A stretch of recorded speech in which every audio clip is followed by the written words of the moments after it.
दोस्तों, मैं अंजनी कुमार अपने YouTube channel talk with me में एक बार पुनः एक नई आइडिया, एक नई स्टॉक के साथ, उसकी जानकारी के साथ उपस्थित हूं और मैं आप लोगों के चैनल टॉक विथ मी में आप लोगों का हार्दिक अभिनंदन करता हूं, स्वागत करता हूं। दोस्तों, आज मैं एक बैंक के बारे में लेके आया हूं। बैंक फिनांस सेक्टर में अभी मैं बुलिश नहीं हूँ, बियरिश हूँ, क्योंकि जितने भी कोविड-19 का असर है या जो एनपीए का असर है, एसेट क्वालिटी का असर है, इन सारी स्थितियों में फिनांस सेक्टर में बहुत ही रिस्क है।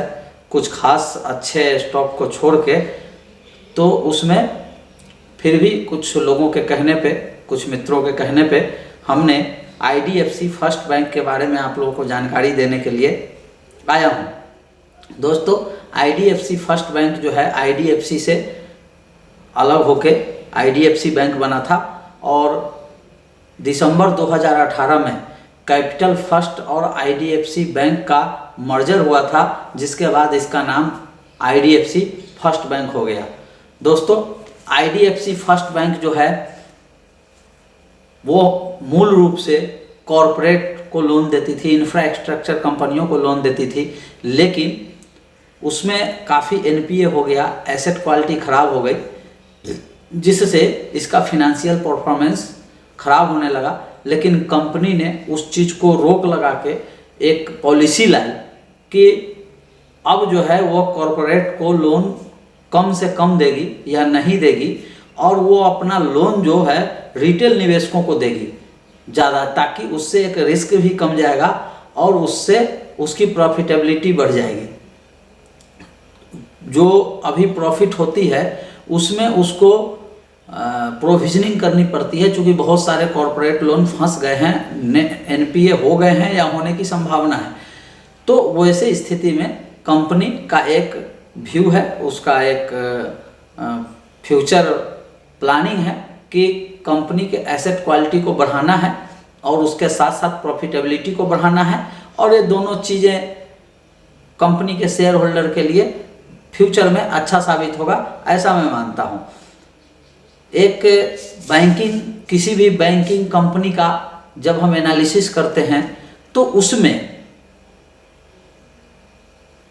CAR, कैपिटल एडिक्वेसी रेशियो, बहुत ही इम्पोर्टेंट होता है। दोस्तों, इससे पहले कि मैं आगे की जानकारी आपको दूं और आगे का एनालिसिस करूं, मैं आप लोगों को याद दिला देना चाहता हूं कि जो लोग अभी तक मेरे चैनल को सब्सक्राइब नहीं किए हैं, वो कृपया मेरे चैनल को सब्सक्राइब कर लें और बेल आइकन को भी दबा दें, ताकि आपको समय से नोटिफिकेशन मिल सके। अगर मेरी वीडियो अच्छी लगे, लास्ट तक देखिए, अच्छी लगे तो इसको शेयर जरूर करिएगा, ज़्यादा से ज़्यादा लाइक और कमेंट करके अपने विचार जरूर दिखाइएगा, ताकि उससे हम अपने आप में इम्प्रूवमेंट लाएंगे। नोबडी कैन परफेक्ट, कोई परफेक्ट नहीं होता, तो हमेशा सुधार की संभावना मौजूद रहती है। तो जब आप सलाह देंगे, जब आप कमियों को उजागर करेंगे, तो उससे इम्प्रूवमेंट करने में सुविधा होगी। दूसरा कि वीडियो को शुरू से अंत तक देखें, चूँकि हर पॉइंट महत्वपूर्ण होता है, तो उससे आपको अपना लक्ष्य निर्धारित करने में, आपका डिसीजन मेकिंग में सहूलियत होगी। तो इसलिए आप अंत तक बने रहें। आगे मैं बात कर रहा था कैपिटल एडिक्वेसी रेशियो की। किसी भी बैंक का जब आप परफॉर्मेंस देखते हैं, फिनेंशियल्स देखते हैं या उसका एनालिसिस करते हैं, तो उसमें CAR बहुत महत्वपूर्ण होता है। CAR का मतलब होता है कि कितना पैसा कैश पड़ा हुआ है कंपनी बैंक में, ताकि कोई स्थिति ऐसी आई तो पब्लिक को दिया जा सके। अर्थात CAR जितना ज़्यादा रहेगा, पब्लिक का पैसा उतना सेफ माना जाएगा। तो इसके लिए RBI, reserve bank of India ने एक मिनिमम लिमिटेशन फिक्स कर रखा है। 10.87% का मिनिमम लिमिटेशन है, उससे कम किसी का CAR नहीं हो सकता। इसका मतलब है कि CAR टेंड्स टू 10.87 जैसे जैसे बढ़ते जाएगा, वैसे वैसे बैंक का रिस्क बढ़ता जाएगा, पब्लिक होल्डर का पैसा का रिस्क बढ़ते जाएगा, डिपॉजिटर्स का रिस्क बढ़ते जाएगा। तो 10.87 इसका मिनिमम लिमिट है। अब बात करते हैं कैपिटल फर्स्ट IDFC फर्स्ट जो बैंक है उसके CAR से पहले जरा 2-4 बैंक का CAR देखते हैं कि अच्छी एसेट क्वालिटी की जो बैंक है उनका CAR कितना है। तो इसमें दोस्तों HDFC का जो CAR है 17.11% है। अगर इंडियन बैंकिंग सिस्टम की बात की जाए तो मेरा 10 साल का अनुभव है बैंकिंग सेक्टर में, जो हमने ऑब्जर्व किया है। ऐसे शेयर मार्केट में लगभग 20 साल का अनुभव है। तो बैंक में HDFC से अच्छा एसेट क्वालिटी कोई हो ही नहीं सकता। HDFC बैंक से बढ़िया बैंक हमें कोई नहीं दिखता।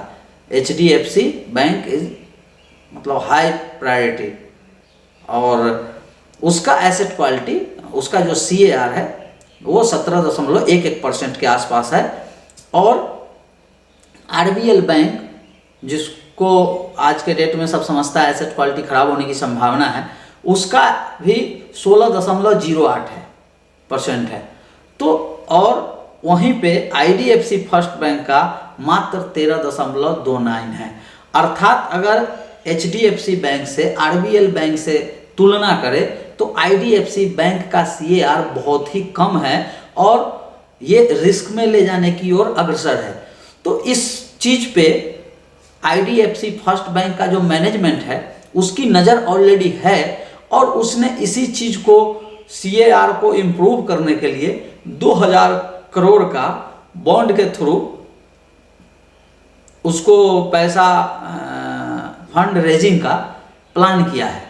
तो उससे उसका CAR इम्प्रूव हो जाएगा, उसका है। दूसरा, मैंने आपको पहले ही बताया कि उसने ऐसा प्लान किया है कि अब कॉरपोरेट को लोन या तो देंगे नहीं या बहुत ही कम देंगे, बाकी जितना जो लोन देंगे वो रिटेल में बहुत ज़्यादा लोन देंगे ताकि जो रिस्क है वो कम जाए और प्रॉफिटेबिलिटी बढ़ जाए। दोस्तों, अब मैं थोड़ा सा इसके फिनेंशियल्स की बात करूं तो 2019 में इसका जो टोटल रेवेन्यू था 13,056 करोड़ के आसपास था, और अगर यह 2020 का जो अभी तक 3 क्वार्टर हो गया है, चौथा आने वाला है, इसमें 15,860 करोड़ के आसपास रहने की संभावना है। तो इस तरीके से देखें तो इसका रेवेन्यू जो है डे बाय डे बढ़ रहा है, क्वार्टर ऑन क्वार्टर बढ़ रहा है, वो एक अच्छा साइन है। इसका जो फिनेंशियल ईयर, अभी पिछले फिनेंशियल ईयर में भी लॉस हुआ था, और इस फिनेंशियल में लगभग 3,000 करोड़ के आसपास का लॉस होने की संभावना है टोटल चारों क्वार्टर मिला के, जो बहुत ही खराब है। लेकिन company IDFC bank first bank के मैनेजमेंट का कहना है कि ये लॉसेस जो हैं वो टेलीकॉम सेक्टर में एसेट क्वालिटी खराब होने का कारण या NPA हो जाने के कारण या होने की संभावना के कारण जो प्रोविजनिंग की गई है NPA के लिए, उस कारण से इतना ज़्यादा लॉस हो गया है। इसका जो ऑपरेशनल प्रॉफिट मार्जिन है वो बहुत ही खराब है, -26% के आसपास है, जो बहुत ही खराब कह सकते हैं, बहुत ही खराब। और इसका मार्केट कैप आज के डेट में जो है 9,788 करोड़ के आसपास है, 20 रुपया 35 पैसा के रेट से, और इसका बुक वैल्यू 37 रुपया है, 37 रुपया 84 पैसा, और इसका ROE माइनस में है, -11.39 पैसा। अर्थात ये जो है, जो इक्विटी जो शेयर होल्डर जो पैसा दे रहे हैं IDFC फर्स्ट को, वो कमा के अभी तक नहीं दे रहा, वो पैसा उसको डैमेज हो रहा है, उस पैसे में नुकसान हो रहा है। डिविडेंड कंपनी देती नहीं है। 52 वीक हाई लो की बात करें तो 49 रुपया 80 पैसा का इसका 52 वीक हाई है, और 17 रुपया 65 पैसा का लो है।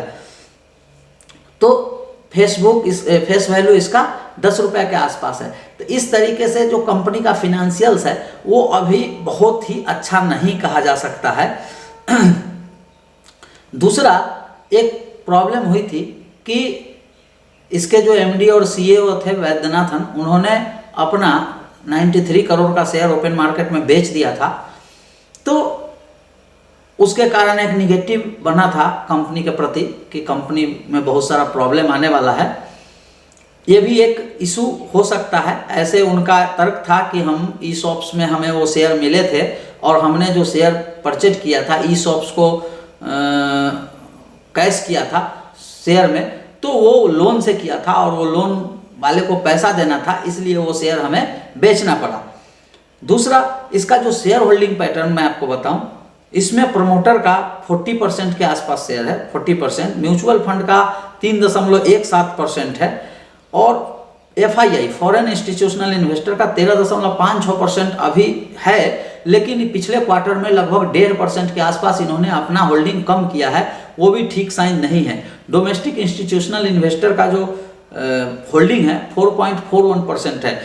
इस हिसाब से अगर देखें तो इंस्टीट्यूशन और बड़े बड़े जो निवेशक हैं उनकी होल्डिंग इसमें ठीक ठाक है, तो वो लोग बहुत ही रिसर्च करके और उसके बाद ही कहीं पैसा लगाते हैं। उस हिसाब से देखें तो आपको लगेगा कि इसका फ्यूचर अच्छा हो सकता है, लेकिन ऐसा अभी हमारे विचार से अगर मेरा मत मानिए तो इससे अच्छे एसेट क्वालिटी का बहुत सारा बैंक उपलब्ध है। जब तक IDFC फर्स्ट बैंक प्रॉफिट में नहीं आ जाती है तब तक इसमें पैसा लगाना जब ठीक नहीं है, खतरनाक है। लॉन्ग टर्म में अच्छा करने की संभावना है, लेकिन इससे अच्छा बैंक, जैसे आपको यूनियन बैंक ऑफ इंडिया का मैंने एनालिसिस बनाया था, 24 रुपया का शेयर था, लेकिन वो कंटिन्यू प्रॉफिट में चल रही है और वो अपने एसेट क्वालिटी को भी कंटिन्यू सुधार रही है। तो अगर IDFC फर्स्ट और यूनियन बैंक ऑफ इंडिया की बात करें, छोटे प्राइस की बात कर रहा हूँ शेयर की, टिकट साइज की, तो उसमें यूनियन बैंक ऑफ इंडिया कहीं बेटर दिखाई देता है IDFC फर्स्ट बैंक से। बाकी जो निवेश करना है तो आप अपने फिनेंशियल एडवाइजर से सलाह लेके ही निवेश करें या अपने खुद के रिसर्च और विवेक से निवेश करें। मेरे निवेश सलाह पे निवेश ना करें, चूँकि मेरा उद्देश्य आपको एजुकेशन देना है, आपको जानकारी देना है, न कि आपको निवेश सलाह देना है। इसके साथ अगर अभी तक जो लोग मेरा वीडियो सब्सक्राइब नहीं किए हों, चैनल सब्सक्राइब नहीं किए हों, वो मेरे चैनल को सब्सक्राइब कर लीजिए, बेल आइकन को भी दबा दीजिए, ताकि आपको समय से मेरे वीडियो का नोटिफिकेशन मिल सके और सही जानकारी समय पे आपको डिलीवर हो सके। अगर मेरी वीडियो अच्छी लगी हो तो इसको ज़्यादा से ज़्यादा शेयर जरूर करिए, लाइक जरूर करिए और कमेंट जरूर करिए, ताकि मेरा हौसला बढ़ सके और मैं आप तक अच्छी वीडियो, अच्छी जानकारी पहुंचाता रहूं। इसी के साथ मैं अंजनी कुमार आप लोगों से विदा लेता हूं, फिर अगले वीडियो में मिलता हूं, तब तक के लिए नमस्कार।